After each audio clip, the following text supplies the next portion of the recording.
first ever two-night Summerslam takes place this weekend at MetLife. And our friend The Miz is back here on the Rich Eisen Show. Good to see you, Miz. Good to be seen, Rich. Good to be seen. How are you, man? Well, last time I saw you, I was spitting up all over myself at the American Century Championship, and you weren't too far behind, to be very honest. Yeah. So...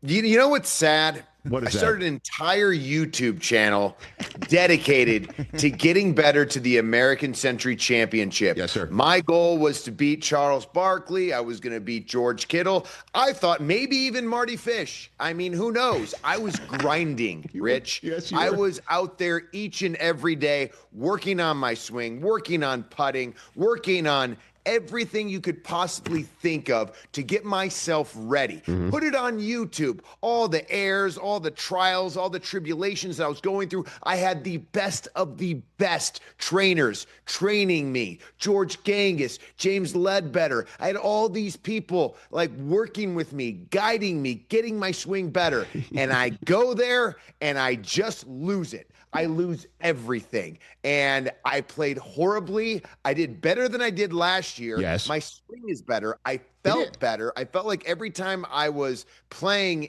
on the course, Yes. I had a chance for par, and then I would three-putt because nobody understands.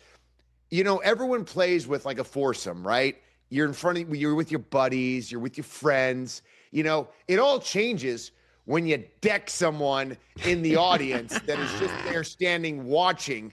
I did it like 3 times. I hit a person, and it's not the best feeling in the world. Yes. It's in your mind. It's in the back of your head. And then when you're putting and you're standing over a gimme and you have to still putt it in and you don't, something happens to your mind that just blows it out of the water and you play horribly. Yep. Am I wrong on that? No. Miz can confirm because I experienced a lot of what you experienced. It was my first time at the American Century Championship in 21 years, so I was really nervous for that first tee. Certainly didn't help to watch Matt Ryan and his ball flight just absolutely stab the sky, center cut every single time, right? But that's another one of my problems. I need to be with people that don't hit the ball 1,000 yards. Which is why I can't be there with Bryson DeChambeau. Which is why I was so happy that I saw you in my group, especially since I was a little self-conscious, which I'm not very often self-conscious, about showing up in my own running man gear, thanks to Travis Matthew, a hat and shirt, and I was a little bit self-conscious. And then I saw you. You had the hat, you had the shirt, you had the shoes. Like, there wasn't a thing that wasn't branded Ms. Golf. That was on you. We looked the part, Rich. No one looked better than us. Travis Matthew did a fantastic job dressing you up. Unreal did a great job dressing me up. Yes. My boy Mosh got me these custom-made shoes. I looked the part. You looked the part. The problem was, and even our swing looked the part. The ball flight did not look the part. Matt Ryan belts the ball. Was a contender. And then there was me and you. And we were just standing there going, what are we even doing? Why? We're the fun. Did Matt ever feel like you guys were bringing him down? No, he did not. He was great. Okay. He never made us feel that way, ever. Oh. But we had fun with him where I turned to you and I said, which one of us is going to take back the tee box from this guy? Like, we have to do it. And I did that away from him. You then went to his face and said, one of us is taking the tee box back from you. And he took that pretty well. 1,000%. You did And the best part was the next hole, he at that green, he goes, I guess it's not this hole. That's right. And I was like, after he jammed it, he joined Matty right Ice, in there. baby, let's go. I had so much fun with you guys. Matt Ryan, not only is he great at golf and he was a contender, but he was having fun as well. Sometimes people in these type of environments, in these tournaments, they kind of they ignore everything else. They're so dialed in and they're not having a good time. They're having a good time, but they're in a different mindset, right? They're in that tournament mindset. They want to win. Matt was not only in that tournament mindset, but he also was having a blast, and we had so much fun with him. And honestly, I learned a lot from him. Yeah, he was great. He was really great. And then you and I separated ways because I just, you you had a better first day than me, and they paired you up with others. You finished 85th. I finished for 88th. There was no photograph. Not far behind, by the way. I know that. It's not that far. I know that. And, I finished up feeling down on myself. There's no photograph of it, but there's a photograph of how I felt. Like, that's how I felt right there, Ms. Right? That's kind of how I felt. Like, when you're sitting on a plane and there's a Cincinnati Bengals blogger who takes a picture of me when I learned that my team traded away Travis Hunter. That's basically how I felt, Ms. Yep. How you feeling right now about your Browns now? By the way, how you feeling now? How you feeling now? I'm feeling pretty good. You are. I'm feeling really good, actually. Okay. Hearing all the stuff about training. By the way, what are we talking about here? Like, are we just making up news for training camp? Is that what we do in the NFL? What do you mean? Like, is that what the NFL does? Because it's training camp, right? Yeah. Everyone is there. It's getting back. It's getting dialed in, trying to figure out, what you have. And to be honest, I think the Browns, I know what a lot of people are saying, you got a lot of quarterbacks and you got a circus over there, but I believe in Kevin Stefanski. And I think people don't make fun of me when I say I believe in Kevin Stefanski. And the reason that is because he's a 2-time coach of the year. And there's a reason he is that. And he's able to take quarterbacks and give them everything they need to succeed. And so I believe with Dylan as well as Shadur, I believe that we have our franchise quarterback. And who is it going to be? Whoever steps up in the preseason. Now, here's a hard part that I have. Yes. You got Flacco, you got Kenny Pickett, right? Now, you know what you got with Flacco. We know we got a pretty good quarterback. He's 41. Do we want to check and see what we have with Kenny Pickett? Like, are we going to trade Joe Flacco? Because I've been hearing rumblings. Oh. I've been hearing some things. And when you hear things like that, usually there's some sort of truth to it. People aren't just making stuff to throw it at the dartboard, So maybe the problem I'm having, though, is I remember Kenny Pickett as the all-star, as the MVP of the preseason for the Pittsburgh Steelers. He was. And then what 4-0. happened like 5 games in? No. The dude was like benched. That's right. So, I mean, once they turn on their defenses, it feels to me, Kenny might not have been ready. But I also look at last year, and I look at Sammy Darnold. I look at Geno Smith. I look at guys that needed time to develop, guys that needed that, maybe another team to figure it all out. You look at Baker Mayfield, which I'm still upset about. I don't blame you. Because you were there at the American Century Championship. He was awesome. How much do you love Baker Mayfield? Immensely. Immensely. I mean, yeah. As a person, as a human being. I'm with you. Yeah, +1. I got to play with him on Sunday, and let me tell you, not only did I have fun, I would have ran through a wall for that guy. Yeah. At one point, he's playing Big Booty Mix 15, and we're just jamming, and we're like dancing in the middle of the fairway. And then he realizes, I'm shooting for Ms. Golf, my YouTube channel. He said, "Oh, do you need me to turn this down?" I'm like, "No. As a matter of fact, turn that bad boy up." That's right. Because I need to body roll, and I need to show people my dance moves instead of my golf swing. Was that the round where he shotgun beers? Yes, we did shotgun beers. That was on hole 17. Fantastic. Myself, and I needed that actually because George Kittle super kicked me on hole 17. Walk me through that, Miz. Obviously, in advance of Summerslam, that is exclusively live in the U.S., streamed on Peacock at 6 Eastern Time this weekend and streams internationally on Netflix. Walk me through that moment on 17T with George Kittle of the 49ers. For all those people that do not understand golf, there's an honor system. And when you beat people, you get to have honors on the tee box. Yes, sir. It was my honors.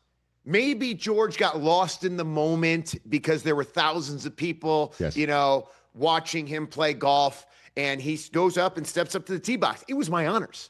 It's my honors, Rich. So what do? I go up there and say, "Excuse me, sir. It's my honors." He gave a little lip back. So what do? I kind of say, "Hey, it is my honors." He gives me a little shove. I shove him back. I don't know if you noticed the shove, but kind of took him back a couple steps. Nice. I mean, for a guy that blocks for a living, I took him back pretty simply, right? So then I put my ball down. My back is towards George Kittle. No idea what he's doing back there. I'm thinking he's talking with Baker, about to watch me hit a hole-in-one on 17. Nice. Everyone's going to go absolutely mayhem. People are going to have celebration. I celebrate myself. I go, everyone, get the crowd up. Yes. Get them going. The crowd's rumbling. They're ready to go. Little did I know, George Kittle has stepped back and is looking like Shawn Michaels' Sweet Chin music and gearing up, tuning up the band. So the band wasn't tuning up for me. They were tuning up for George Kittle. I did not see this. I turn around to hear what's going on. George Kittle super kicks me. I lay down. He puts his ball down. He shoots. Not a nice guy. Afterwards, Baker Mayfield gave me a beer, said, hey, Mike, shotgun a beer with us. And I said, yes, sir. That's exactly what I needed in that moment. He knows what to do when a person is down low. That's the Baker Mayfield I want in my locker room, not George Kittle. The Miz, everybody, right here on the program. Fantastic. All right, walk me through. What did you think when you saw that, by the way? I thought you would come up with it maybe on the 16th green and say, let's do this. That's what I thought. mean, you did see Unreal on Netflix, didn't you? What I'm saying. There's a lot of things that go on behind the scenes that people don't know that are now able to kind of get a grasp of what we do and what it goes through to make an incredible show like Monday Night Raw or Friday Night SmackDown or even SummerSlam, 2 nights, first time ever. We're giving you an inside look behind the scenes of a show called Unreal. It's with Peyton Manning's crew, NFL Films, who, by the way, do unbelievable documentaries. If you love Hard Knocks, these are the same people that have brought you those. Quarterback, receiver. These are shows that I love watching. I love the insights. I love seeing the mind of a Kirk Cousins because it kind of reminds me of the kind of way my mind works. And I go, oh, so I'm not the only one that is a lunatic like this and just thinks like this. So there's others like me. So we have this new show, Unreal. And so, I guess going back to George Kittle, I thought of that probably on the 5th hole. I go, hey, we got to do something on 17. And he's like, I'm down. What do you want to do? I love it. And so I had him like shoulder tackling me. And he was like, hey, I can super kick, right? And I go, no, you can't. So like on the 6th hole, there was like maybe 3 people on the 6th hole because 6th hole isn't like one of the holes, right? Sure. So I was like, hey, let's practice it. Let me see your super kick. And so literally he kind of gave it and I went, oh, he can actually do it. Okay, let's go. I love it. Now, did he clip me a little bit?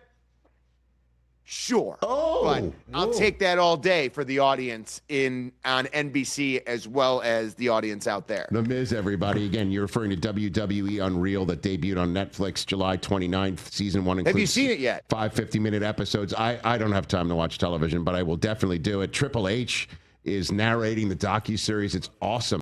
I mean, I have seen some clips from it, and this is exactly what fans want to see. They love the access. They do want to see behind the scenes. They do want to see the competition that you obviously have out there. In advance of SummerSlam, what are you looking forward to being in MetLife here? I tried to get into a match. I've been gone for the past month and a half, probably the longest I've ever been gone out of WWE. I was filming American Gladiators as the new host. Nice.